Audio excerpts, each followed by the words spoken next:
Straight Talk Live, exploring human, digital, and social transformations. Welcome to Straight Talk Live. I'm one of your co-hosts, Rick Snyder. I'm the CEO of Invisible Edge, the author of Decisive Intuition. And this is one of my favorite things that I get to do every week, to go live with you at 9 a.m. Pacific, 5 p.m. UK time. And those of you listening to us in India, I know it's really late, like 9:30 p.m. or so in Delhi. And this is once again a not-for-profit where we're exploring the depths of human, digital, and social transformation. And we're getting close to our first year anniversary coming up in a week or two. Before I go any further, I want to introduce our amazing co-host, Af Malhotra. Af, take it away. Thank you, Rick. Welcome again to another fantastic episode. What is the number today? It's 47, 45, 40, 46? 46, okay. So 3 more and we're at half a century. And then I think by the time we do our 50th episode, we would have done a year, right? Mm-hmm. That's on right. the 22nd of April, which is Earth Day. So that's our anniversary too. Talking about Earth Day, we have our great friend, third time on the show, Charles Eisenstein, really cool guy, and has a lot to say about a lot of very important issues and things. And today, Charles, we're welcoming you to talk about corporations, climate, and compassion, and looking beyond the numbers. It's a big topic, admittedly, and it requires maybe a thesis or a couple of books. So 60 minutes may not justify it, but we can play with a lot of these issues and discuss them and get your opinions on a lot of this. Thank you for coming on the show. I'm, of course, the co-creator of STL. I love it, Straight Talk Live, and the co-founder of Growth Enabler and a bunch of other things that I'm doing in my life, a lot of not-for-profit work as well. So, Rick, back to you, throwing the ball over to you, and let's crack on. Okay, and so today we're going to do a deep dive, as Af was just talking about, around what is the role of corporations in our ecosystem these days, and how has that changed? How does that need to change? If we're not just focused on shareholder profits and quarterly numbers, what's beyond that? How do we start to, how do we actually motivate corporations to look at the bigger picture and how they're connected? So with that, we have one of our very favorite thought leaders in the space, Charles Eisenstein. Charles, welcome back to Straight Talk Live. Good to be here for some straight talk. You ready? Yep, I'm ready to Let's say do like it. it is.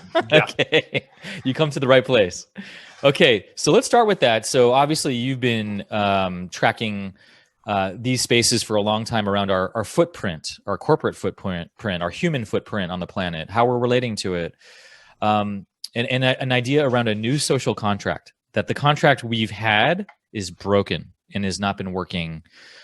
Give us a little slice on what you've been seeing even recently that's got your attention in this space. Well, first, let me just police your wording a little bit. Please. Like the concept of a footprint. Mm-hmm. Typically, it invites you into some kind of calculation of how much ecological resource you are consuming with your lifestyle or with your corporation's supply chain and so forth. And this idea that you can calculate your impact, convert it into a number, and navigate your relationship with the world through that number, I think is actually part of the problem. It's a very comfortable and familiar way to deal with things because navigating by the numbers is in the DNA of not only the corporation, but the modern consumer, the modern neoliberal subject. Like you navigate according to what is going to maximize a number, a financial number. So it's not that big a step to expand that number. To include the environment. And so the easiest way to do that is to calculate your carbon footprint. Mm-hmm. And then abracadabra, you have a way to be moral, to be ethical, to be environmental.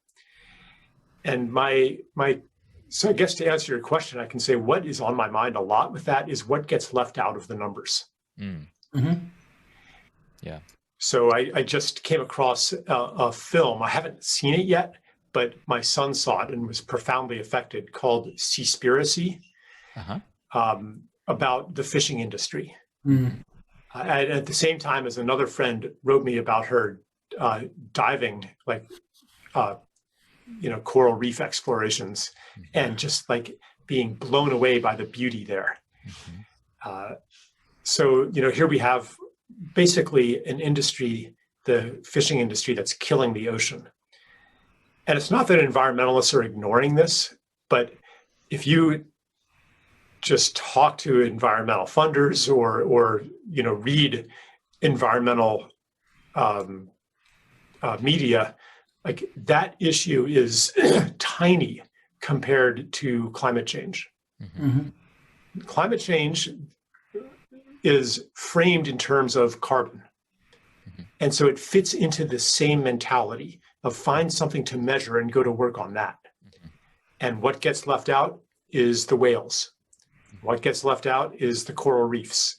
And yes, it's not that climate is unrelated to these things, but one thing that I'm becoming increasingly concerned about is how the climate narrative sucks the air out of the room for other environmental issues that are actually more important when you look at the world through the lens of life, of a living being, to understand the planet as alive, as having a physiology, as having organs. Then things get a lot more complicated than this geomechanical view that compares the Earth kind of to like a big machine. And there's levels of this and levels of that, and you tweak those levels kind of like an engineering object. So this is just to give you an example of this basic mindset and how, it's part of our economic thinking, it's part of our scientific thinking. I mean, and to suggest the magnitude of the change in front of us if we want to have a different kind of future.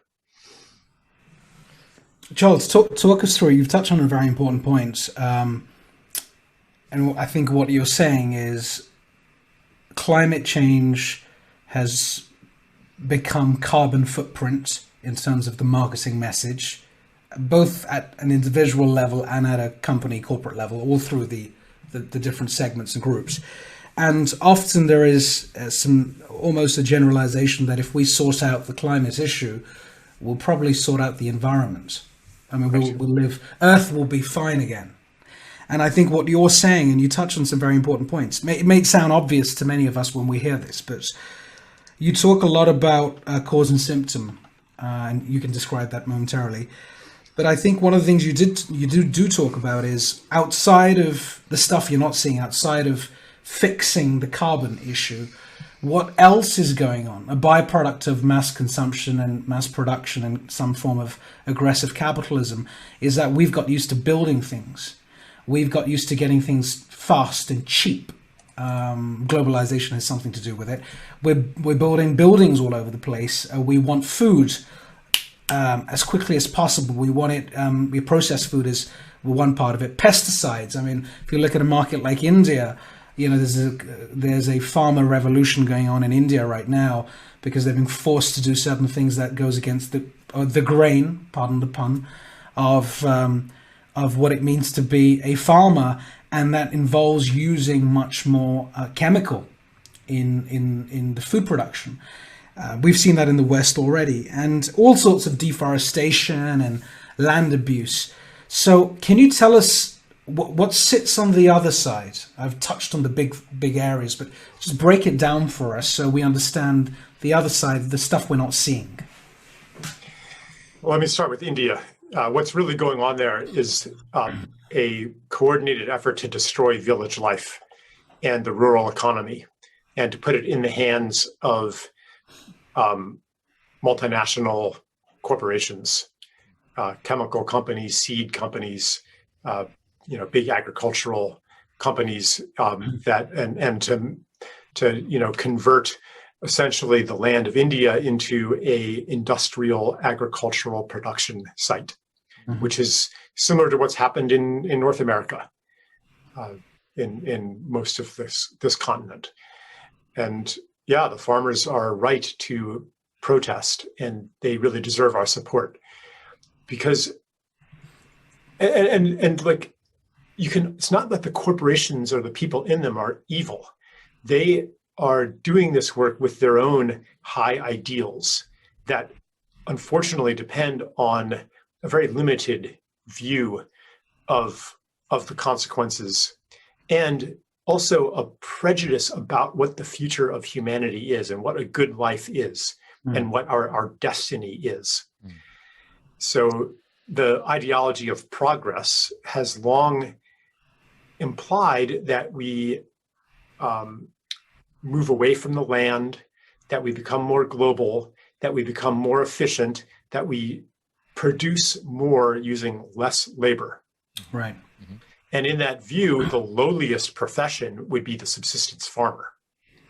And progress would mean, yeah, my father was a farmer, but I've gone to university, and my children are getting PhDs, and they're operating in a mechanized or information environment and not soiling their hands.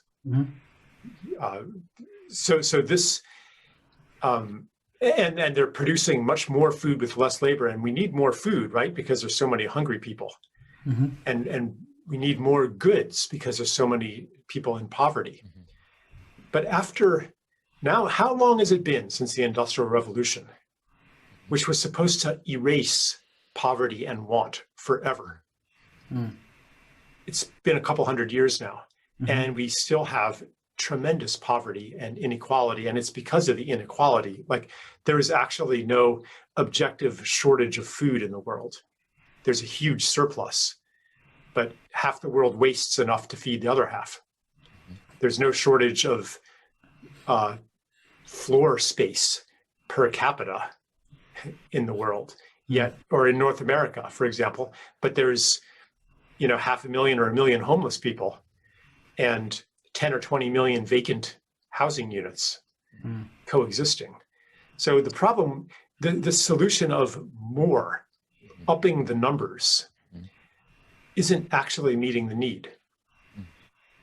And even those who are wealthy in conventional terms are not as wealthy as a traditional villager in India has been in certain important ways. The feeling, like the experience of community, the experience of feeling at home in the world, the experience of feeling free to be generous. If you ever go to a traditional society, it's amazing how generous people are. Right. How connected they are, how at ease they are with time. Like, where are people more in a hurry? A traditional village in India? Where are you from, Af, originally?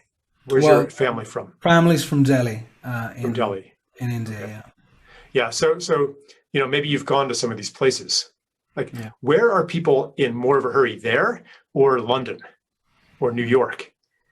Well, those in London and New York have access to a lot of labor-saving devices. Right. In India, to have a conversation, you have to walk to somebody else's house, at least until recently. But in New York, you can just pick up your phone. So that saves a lot of time. We should be in an abundance of time in a modern technological society, but it's the opposite. So this failure to achieve the paradise that technology and efficiency and capitalism has promised is becoming harder and harder to deny. And it is fomenting you could even call it a spiritual crisis. Like the question, what are we doing here? Is this really me in this role?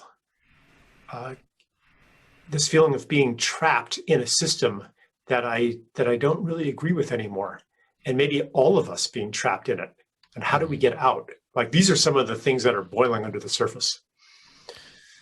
This is reminding me, Charles, last time you came on here, you talked a lot about this narrative that we have around disconnection that we have this story that we're disconnected from our ecosystem, from our planet, and therefore we can have more of an extraction relationship versus a generative, collaborative relationship. And I know that's really underneath so much of what we're talking about here. So here's my question to you is, when I look at a lot of organizations, we are seeing a lot of trends toward being more sensitive to their impact, to their employees, to their environment, to their consumers. There's much more receptivity toward that than ever. So I do see some hope in some of those ways. And it also seems like there's a whole revolution that still needs to happen to really build this next level of empathy and compassion, which is one of the titles of this talk today, of how do you actually generate compassion? How do you start to feel more empathy toward that? If I'm destroying my backyard, I'm destroying myself. How do we, any tips you have on how to help people connect those dots a little more clearly? Yeah, so you've actually named two different things. One is compassion or empathy. The other is self-interest. So if I destroy my backyard, I'm harming myself. If I destroy the whales, I'm harming myself. If we cut down the rainforests, we're harming ourselves. That is one reason to stop doing these things. But it's not a good enough reason. It's like if you approach a corporation and they're like, Rick, I'd like to become, we would like to become more sustainable.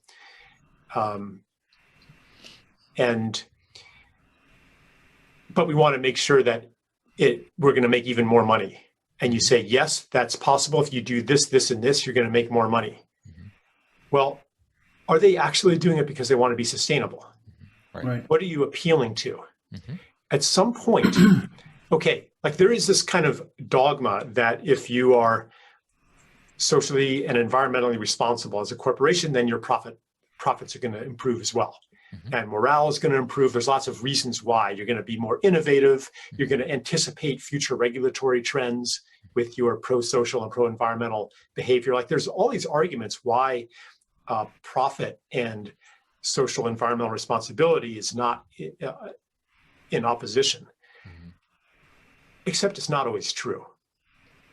And probably anybody who's running a company or making these decisions, or even as a consumer, like you're going to have moments where the more ethical product is more expensive. And boy, it sure looks like your bottom line is going to suffer. And maybe it will suffer. Like, because the question is, why are you actually doing this? Is it, what do you care about? What God are you serving? The God of money or the God of life? That would be one way to put it. And this choice point will inevitably come up as a way to clarify the driving question of a human being, or one of the driving questions, which is, why am I here? What is the purpose of my life? And so we're given these opportunities to clarify that to ourselves and to whatever social or divine witness there is. Like, what do I serve? And it's necessary for it to seem like a choice, to seem like, yeah, I have to either, play it safe, minimize my risk, maximize my profit. And maybe if within that, I'll make the best ecological choice. But you're serving the profit. Or are you going to serve what you really care about? That's the choice point that every human being faces in one form or another. It sounds like, I just want to make it a little bit about you just for a moment, because you said something before the call. You're living your purpose, aren't you? You, as in Charles Eisenstein. Because you're on a journey doing what you're doing. I guess you love what you do, and which is why you're very good at it as well. And the way you're living your life as an intellectual and a thought leader is, I guess you made certain choices in your life, and you found a nice balance between the purpose and perhaps no profiteering. Who knows?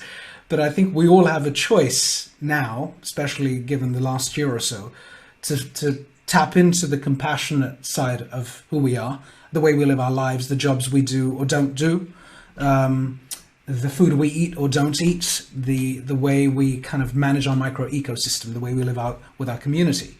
It all sort of starts there, and then it goes into work life. Even if you have a job in a large company, you could be the CEO of a large organization or a business unit or a senior vice president or whatever it may be. It kind of starts at the core, your home. That's what I think anyway. And I think if that has values around it, and you're having these conversations and you're discussing these things, and you have a little bit of space mentally to think through what we're discussing today, you may even have a tiny 1% impact at work in the way you think about things. And therefore you might make the right call when the discussion comes up in a boardroom, when you say, well, let's do sustainability.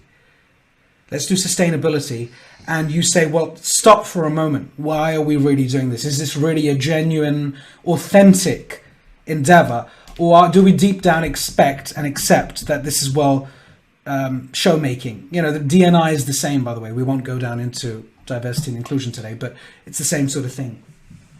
Yeah. Yeah, I mean, I don't think it's ever so simple, like that, it's coming from a good place or coming from a bad place. Usually there's all kinds of things mixed together. And I can't showcase any particular organization, or myself for that matter, as being an exemplary paragon of ecologically or socially conscious behavior. It's that I encounter choice points where I am shown that something in the way I've been living or working isn't actually in alignment with this. Maybe new information comes in that I wasn't aware of before. And I'm like, oh shit, what do I do now? Mm-hmm. I can't just ignore this. So I have then an opportunity to grow. Or maybe shadow motives in my psyche come to light. I'm like, oh man, all this time I was, just signaling my virtue in this particular endeavor and trying to gain approval of a certain group of critics. And I was oriented toward that instead of toward really what is going to serve this world. Mm-hmm. So like these revelations and then the changes that they invite, they come progressively, each one opening up the awareness to the next one. So it's not about like being perfect. It's not about here are the good guys and here are the bad guys. Yeah. It's this orientation attuning us to the next expansive opportunity, if that makes sense. No, I'm with you. You recently went out to Brazil, and you had an experience there. And there's a fantastic essay that anyone can read on Charles's website. It's charleseisenstein.com or .org? .org. .org, okay. And there's a section on essays. You've got some fantastic essays there, frankly. I mean, I think everyone should go out there and pick the ones that you believe are of most interest, because there are. But you talk about some interesting concepts there as well. I know we're talking about climate, and we will continue to talk about that. But in order to play a part, I mean, one of the things we want to do this year on Straight Talk Live, of course, based on feedback, a lot of our community members have talked about practicalities and pragmatism. So they've said, this is fantastic 47 episodes later, and we've changed our minds. We're thinking differently. So we've achieved that. Now they're saying, well, what can I do? What shall I do? As controversial as it may be or not. But what are the practical things you believe people can do with the knowledge that you're imparting at every level? So, I mean, I know you've got a lot to say about this. All right. So maybe I'll talk about climate and the environment, right? To answer that question. The viewpoint that I argue for, I wrote a book on it called Climate, A New Story. And it boils down to understanding Earth as a living being. So things like forests or estuaries, wetlands, soil, these are the organs of a living being. When the organs are degraded, it becomes unable to maintain homeostasis. the organs also include species. So like in the carbon reductionist mindset, whales are not that important, really. I mean, how much carbon does a whale sequester? Like it's hard to isolate that variable in this complex system. Now, actually, whales are vital for the functioning of Gaia, for the functioning of this earth. They transport nutrients from the ocean depths to the surface because they feed deep down, and then they pee and poop up on the surface. And like that's, I mean, whale poop, I mean, man, like that's a lot. I mean, they have a huge impact on nutrient cycling, which then allows plankton to grow, which anchors the entire ocean ecosystem. They also transport nutrients from nutrient-rich areas where there's upwelling deep water, which has more nutrients, to areas that would otherwise be ocean deserts. And they bring life to those areas. And they know just where to go. Like these whale songs, it could be, and now I'm speculating, but it could be this kind of oceanic brain that directs resources to where they're needed. Right. So you kill the whales, and this reverberation echoes throughout the entire ecosystem.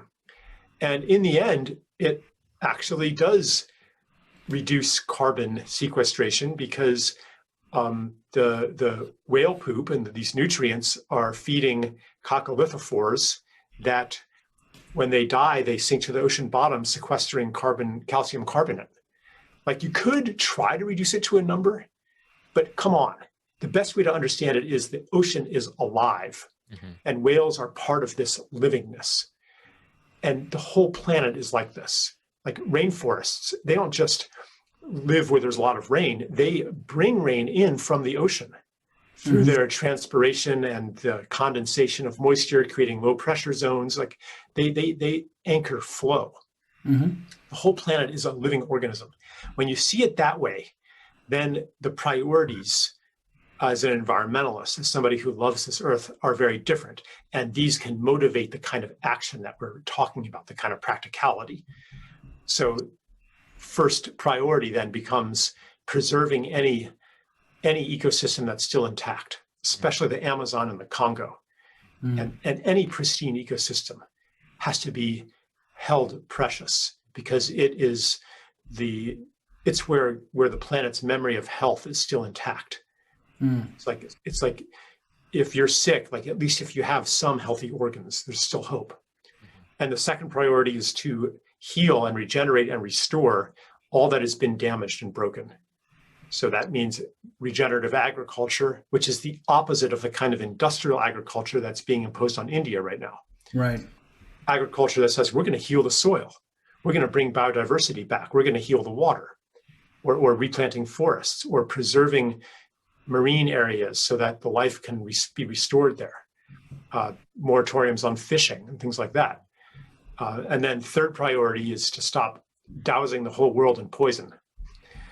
Toxic waste, radioactive waste, industrial pollutants, water pollution, pesticides, herbicides, fertilizers, like everything that's poisoning the tissues of the living being.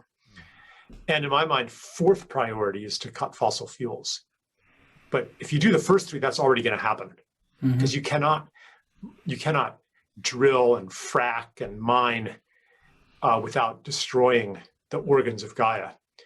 And it also means there's a new book out called Bright Green Lies, which in painful detail documents the enormous damage being done by green energy industries.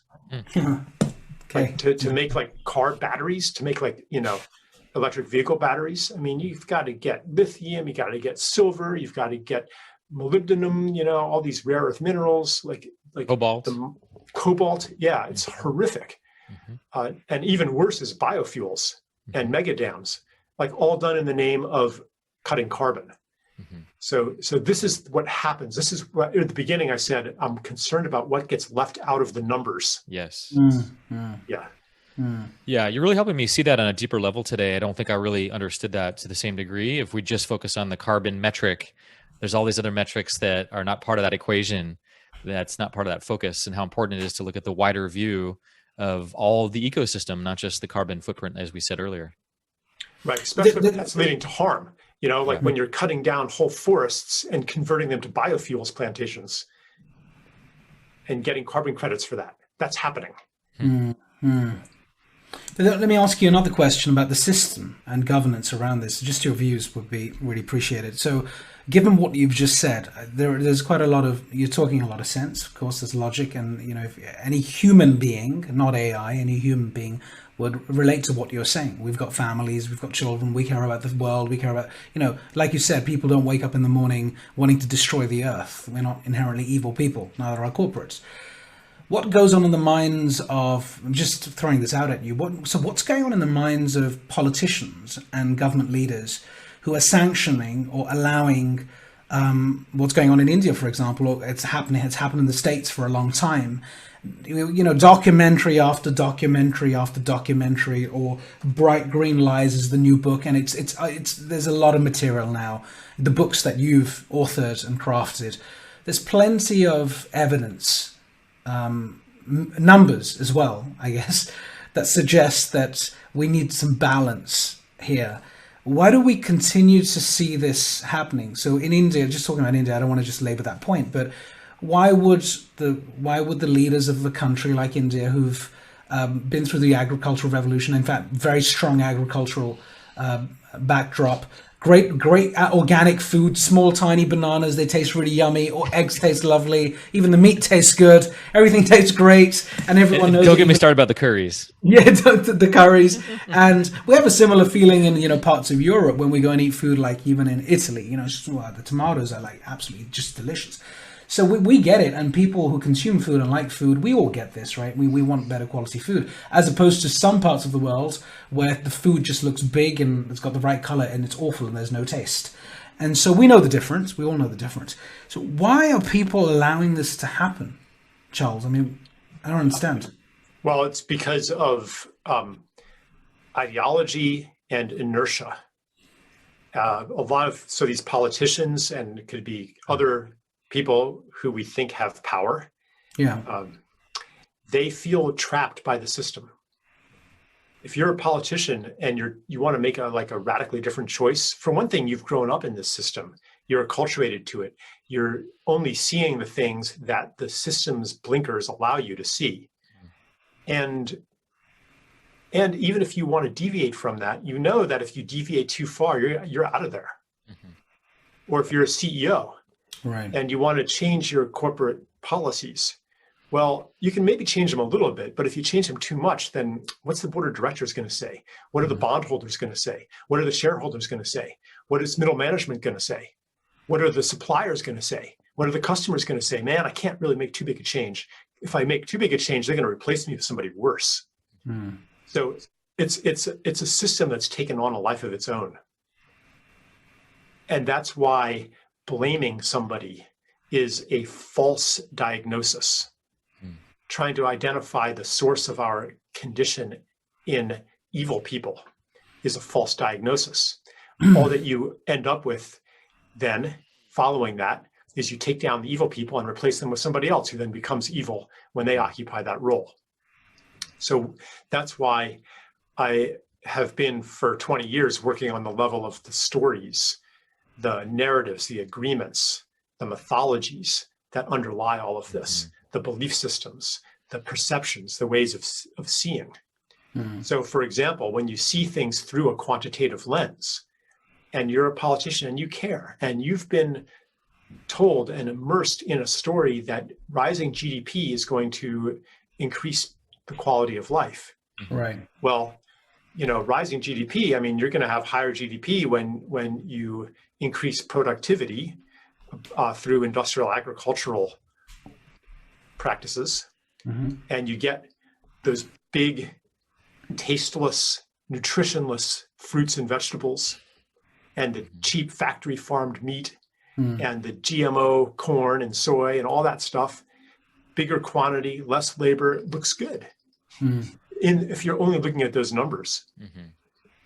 But the things like the quality of taste, or the even the nutritional value, like the trace minerals that come from vegetables grown in well-tended soil, like none of that is on the in the metrics.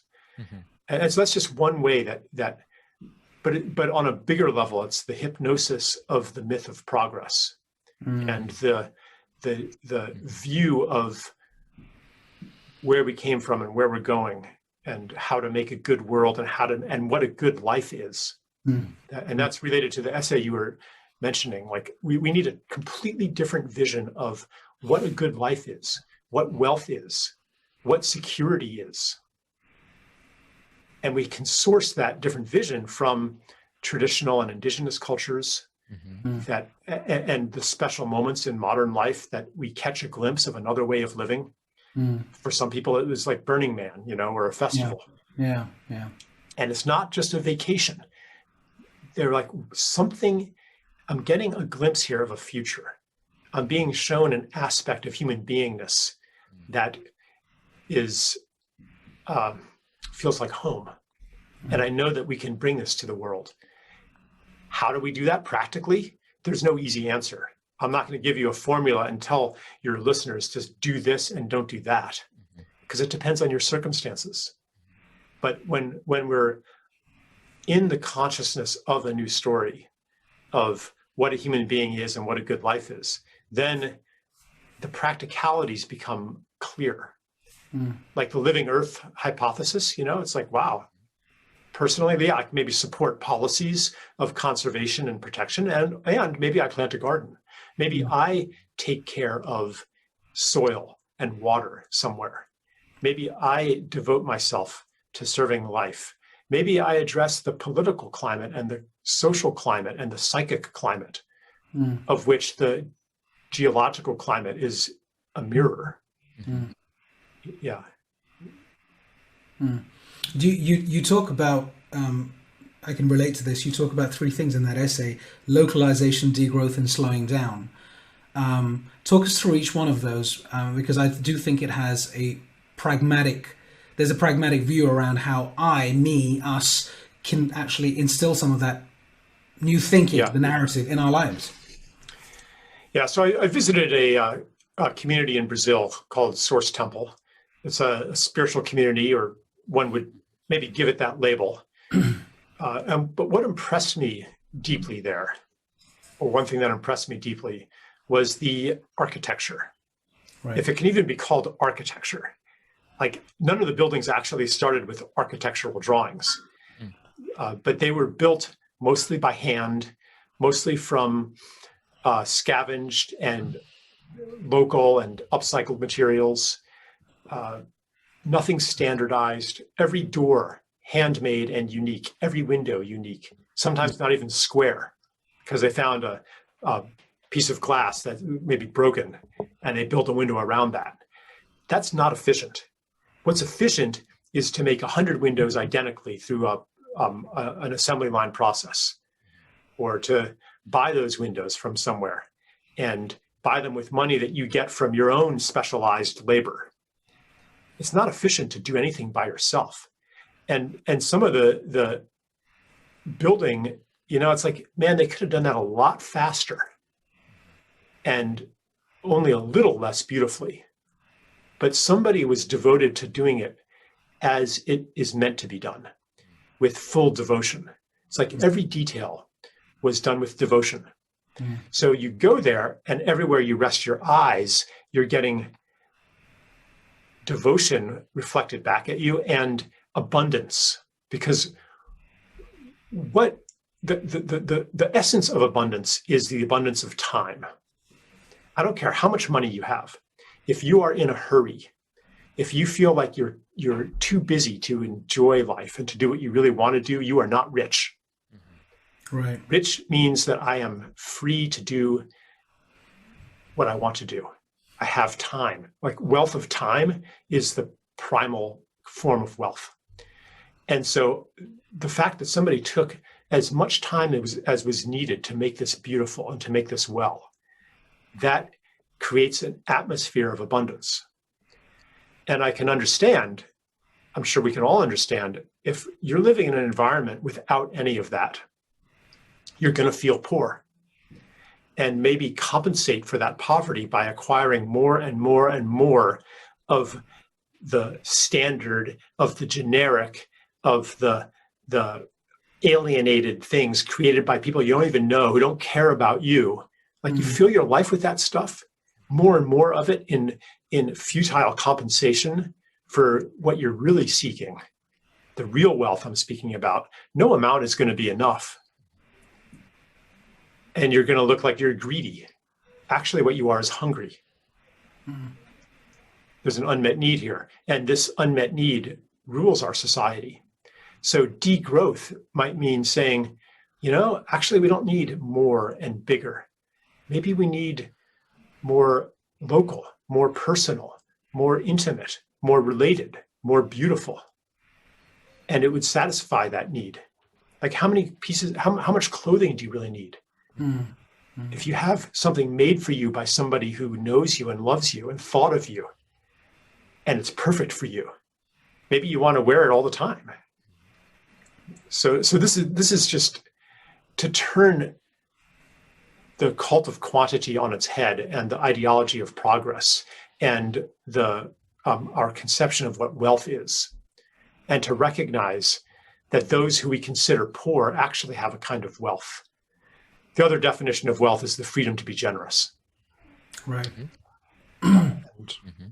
Yeah, maybe I won't go into that right now, but here's a vision of human thriving that doesn't depend on more and more and more, which is hard to reconcile with an economy based on an interest-bearing debt-created money system, which requires growth. And this infiltrates the corporate space, the business world, where you have to grow or die. Although some companies are rethinking that and saying, how could we survive and thrive and do good work and be prosperous without growing? Like that's sometimes a new thought. It's so taken for granted that you grow, your shareholder value increases and so forth. But there are other ways to do business if you're oriented toward something other than wealth or money maximization. And we could maybe, but it's hard to do that in the current economy. Like if you have, bondholders to pay or a bank loan to pay, financing costs, you kind of have to grow. So we're talking about a change in the macroeconomic environment as well. Yeah, that's almost hard for me to imagine that other paradigm just because we're so entrenched in the current one of the growth model you're describing on that larger interest-bearing level, but also on an individual level. If you look at how we get incentivized at work, we get incentivized by selling more widgets or whatever that is. So even down to the granular level, everyone's bought into that paradigm. And so it's hard to imagine like so much, almost, vast majority of companies I know are wired that way. Of course. Yeah. I mean, imagine you're making windows, and one employee is cranking out lots of standard windows. And another one's like, man, I only made 2 windows today, but look, they're really beautiful. And I know that you're not going to actually be able to sell them for more than those 100 windows the other guy made. But man, whoever gets these is going to really enjoy them. Like that employee is not going to be incentivized. And if he is, that company is going to lose market share. Like it's hard to go against. And I'm not saying it's impossible, but it requires a leap of courage to do anything for the sake of its beauty and goodness. Yeah. A large part of staying focused on this narrative is to also remove distraction. And often we have guests coming on this show, and I think one of the consistent messages that comes back every single time, there are two. One is read a lot more or consume a lot more, but very selectively from the right people, the right sources. That's one. The other is turn the television off. What I mean by that is turn off things that are fake and are distracting you, even if it means it's a post. Just, someone's come off this session today and just thought to themselves, gosh, I need to be more mindful. I need to slow down. I need to sort my life out. I stop going after the material. That sort of calibrating. And then you have a post that pops up on your feed somewhere on some social media about someone becoming wealthy, or here are 9 ways for you to make $50,000 a month or something. And I guess I keep coming back to the practical aspects of it. I'm showing a little bit of care and empathy for those who are listening to us today. Yes, it's not easy to just say, great, I'm going to bang, reset overnight. It's going to take some time. But I feel like the more you listen to what, Charles, you've got to say, the more you read the work you've been producing for 20 years, the more you consume the essays, the more you just take some time to reflect on some of these points, there's a greater chance that you're going to change your behaviors, even if it's incremental. Because again, this concept of exponential and accelerating growth, doing it quickly, making it big. We've been fed that for a long time. We've been fed that for a long time. It's going to take some time to get out of that habit, isn't it? Yeah, and then quite naturally, having been fed that, we apply it to ourselves and try to goad ourselves into some kind of moral or spiritual growth. And I've been doing it wrong. I've got to get on it, and that it's almost like a war mentality. I'm going to conquer my bad habits and stuff. Mm-hmm. And I think there's another way to do it, which is to notice what's stirring in you and say, yeah, I want to nourish that. And how do I nourish that? Maybe it is, by reading more of Charles Eisenstein. I don't want to claim that that's necessarily so, but maybe what's really calling to me underneath those distractions?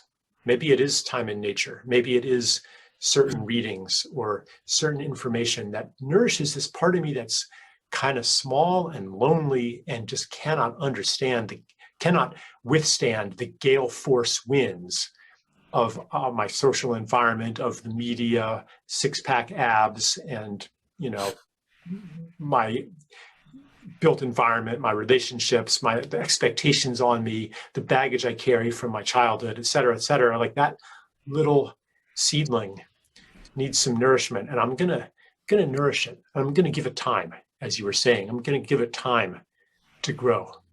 Mm. That might be the most practical thing of all, rather than spitting into the wind. Mm. Mm. That strikes me right there, that orientation of giving it more time, because it puts me in a more receptive posture. It has me relax going into that, versus where my mind wants to go is, how can I do more? What can I fit in more production toward the good, right? Mm-hmm. Versus, wait a minute, what if that's not even the right orientation at all? And what if it's about stepping back, breathing, letting things come to you, and seeing what does the relationship inform from that space? And it's not that you never act then, right? But it's that your action has a clarity and an appropriateness that was not available before. Mm-hmm. Yes. Mm-hmm. Yeah. I'm with you. And are you, Charles? You've written so many books, and I was gifted a few of them by my friend Rick. Oh, thank you, for my birthday, and I've started to examine one of them now. I'm sorry, I haven't read all of them yet. Sacred Economics is something I need to get to soon. What's next for you then? What are you up to? What are you doing next? Are you writing another book? Are you doing a Netflix series or something? what are you planning? Oh, I have different projects brewing. I don't want to jinx them right now by saying, "Oh, I'm doing this," and then I never end up actually doing it. So, but I've been doing a lot of public speaking on the internet, and still write essays, and I have some other interesting things brewing in the background. Mm. And for Charles Eisenstein, the person and the brand, let's say a decade out, feels like a long time, a decade out, what sort of impact do you want to make then? a decade out. We're looking back a decade and you're thinking, I remember being on STL Straight Talk Live in 2021 when this pandemic happened, and it's now 2031. Where will you be, and what will make you fulfilled or blissful? More as blissful as you are today. I'm not saying you're not blissful, but what will make you? I'm not always blissful. What would make me really happy is to know that my efforts to change the defining story of our culture have borne fruit, and are not just some marginal thing that maybe will have an impact in 500 years. But I'd like to see, and it doesn't even have to be because of me, but I would be happy to see the oceans making a comeback, and the Amazon recovering, and the agricultural system turning toward regeneration, and the war machine being dismantled, and the prisons being shut down, and to feel that my efforts toward these things, which are usually not direct on the surface. It's more about, for me, it's about changing the narratives underneath them. I'd like to be like, yeah, I wasn't wasting my time. It has borne fruit. That would make me very happy. Okay. We have a questions come in from our audience. A good reminder for anyone listening on Facebook, YouTube, wherever you may be, or live on this Zoom call, send in your questions now. So one of them, also about the movie Seaspiracy that you just mentioned earlier, from your son watching that. So this is from Cameron, or Cam. He asks, where'd it go? Here we go. What are your thoughts on overfishing and the impact that it's having or will have on the planet? Yeah, I mean, overfishing, on one level, it's coming from the view of Earth as a source of resources, source of profit to extract from, an object. And on another level, from the economic drivers of it. And the fish are an essential organ of this earth. And horrific consequences will result if we continue to deplete that organ. It's not that we can never eat fish, but we have to see ourselves as part of a cycle of life, and ask, what benefits the fish? How do we restore this organ? And live in a relationship of mutual giving and receiving. How do we rejoin the circle of life? That's it. Because if we do not hold the fish precious, and the oceans precious, and the whales precious, then we will never treat them as precious. We will not be in a reality of a living earth. If we treat them as stuff, as things, as objects, we will end up with a world that is nothing but stuff and things and objects, much like the modern built environment. So, yeah, we might survive. Right. We might not die on that planet. Right. We might survive on a concrete world, on a dead concrete world, eating artificial food, living artificial lives in bubbles, with machines to suck carbon out of the air, and a sky bleached white to reflect sunlight. And on that note, this next question is perfect. It says, I get overwhelmed when I think about the state of our earth and climate. I feel like it's hard for me to make a difference. What are the most impactful things that you'd recommend for me to do, not do? Yeah. The important thing to realize is that we don't actually know how this world works, how this universe works, how reality works. If your idea of an impact is that your personal efforts are going to change things by force, then it's hopeless. And we are living in a civilization, in an ideology that says that that force governs the world. And we see this expressed in every realm, from military, geopolitics to the money world. Other cultures held different causal principles. And they understood that self and world are not fundamentally separate, and that anything that goes on in the inner realm and in the personal realm, in the local realm, in the small realm, mirrors something that's going on on the cosmic level, and that any change, any choice has global significance, has significance for all creation. You're not separate from creation. You're not like this separate self bobbing around, buffeted by random forces and having almost no effect on the world. Like that story of separation is at the root of the problems that we face, holding ourselves separate from nature, separate from each other. And it is at the root of the despair that says, I am powerless. Other cultures thought of it differently, and we need to recover some of their knowledge, which is already within you. Any time that you do some humble and visible act of care or love or compassion, and you know that it's significant in that moment, you know that it's important, and your rational mind cannot justify why. But it feels important to be with that friend or to be with that grandmother as she's dying. The rational mind says, well, she's dying. What good is that going to do? Maybe if I, am with children, I can bring them up to be more ecologically responsible, but you know in your soul that here is where I am meant to be. So the principle, you could invoke the principle of prayer, that anything you do with devotion is a prayer for the object of that devotion to become real in the world. Anything you do with devotion is a prayer. And it has a power to tug it comes down to the modern myth that there is no intelligence in this universe outside of human intelligence. Right. And that even if there's other beings that are intelligent, the world itself isn't intelligent. Right.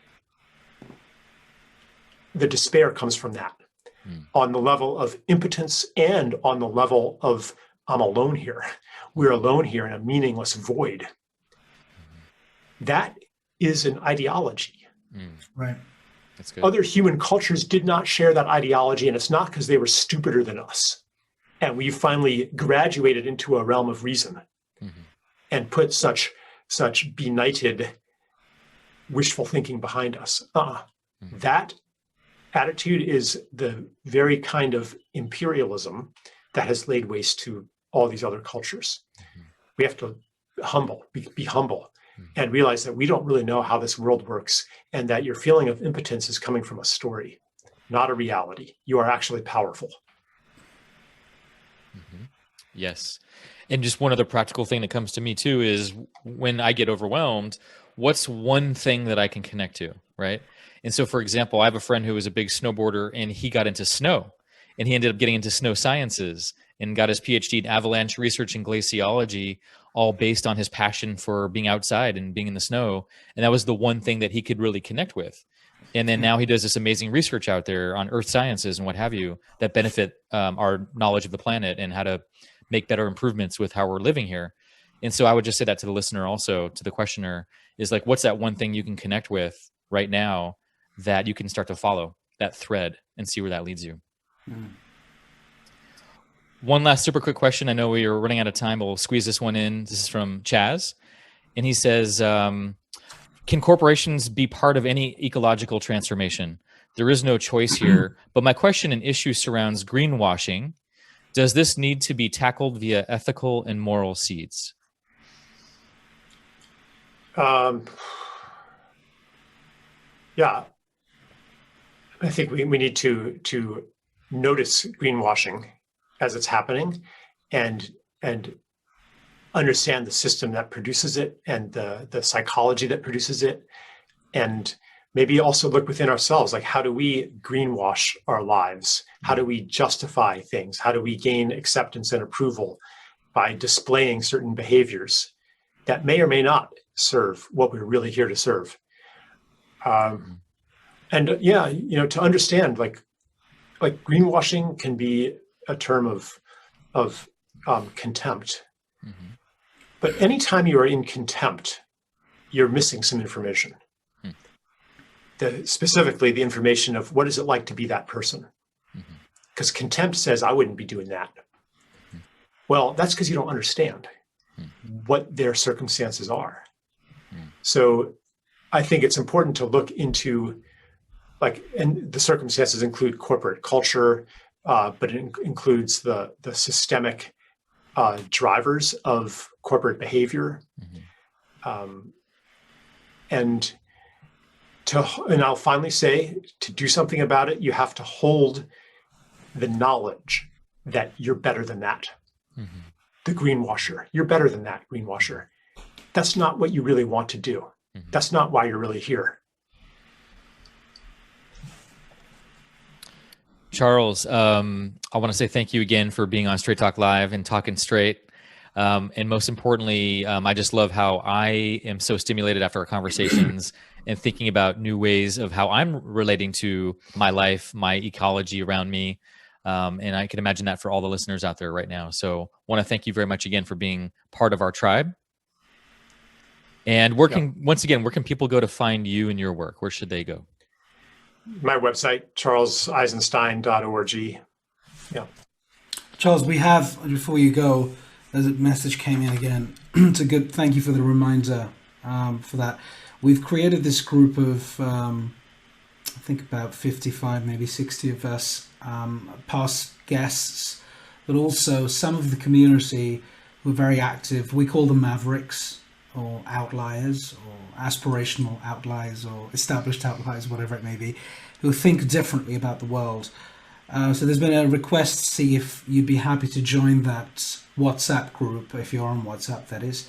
And there's a lot of debate and discussion, and so many of the speakers share their work and so on. So if you're open to that, let us know, let Rick and I know, and we'll add you to the community to continue this conversation there, because a lot of the folks are on that group as well, having discussions. Thank you. So, pleasure. Good. Okay. Rick, over to you. Thank you so much, Charles. Loads for us to think about, and it's always amazing having you on the show because of your unique thought process and the way you interpret things, which we think is inimitable, and it's your trademark, and will continue to be enthralled and enamored by the work you produce and the essays. I do think it should be a discipline for many of us to, from time to time, go onto your website and read your essays. And thank you again for being the person you are. Appreciate it. Yeah, thanks guys for having me on. Appreciate it. Yeah. And looking forward to the next adventures, the next chapters of where you're drawn. So thank you again, Charles. And then really quick for next week, for those of you tuning in, we're going to be inviting Nicole Sahin to talk about the future of work and then trends impacting society today. She's on the cutting edge of a lot of global industries and seeing what's happening in the talent industry. So that will be an amazing show next week. Thank you all very much, and keep your straight talking in your circles and in your influencing conversations. Thank you all. Have a good one. All the best. Thank you. Good night.